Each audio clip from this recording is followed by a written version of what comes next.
Samsung மொபைல்ல data usage warning அப்படின்ற மாதிரி நோட்டிபிகேஷன் வந்து வரும். இந்த மாதிரி வரக்கூடிய நோட்டிபிகேஷனை எப்படி வந்து ஆஃப் பண்றது அப்படிங்கறத டீடைலா இந்த வீடியோல பார்க்க போறோம். பார்க்கறதுக்கு முன்பாக சேனலை சப்ஸ்கிரைப் பண்ணிடுங்க, பெல் ஐகானை கிளிக் பண்ணி ஆல் அப்படின்றத செட் பண்ணிடுங்க.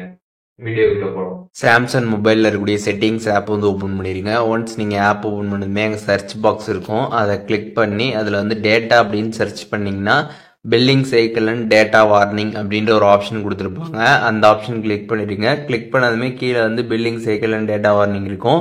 அதை கொடுத்துட்டீங்க அப்படின்னா இதில் பார்த்தீங்கன்னா வந்து செட் டேட்டா வார்னிங் அப்படின்றது பார்த்தீங்கன்னா ஆனில் வந்துருக்கும். அதுக்கப்புறம் டேட்டா வார்னிங்கில் பார்த்தீங்கன்னா ஒரு பர்டிகுலர் ஜிபி பார்த்தீங்கன்னா அதில் வந்து மென்ஷன் வந்து ஆகிடுக்கும்.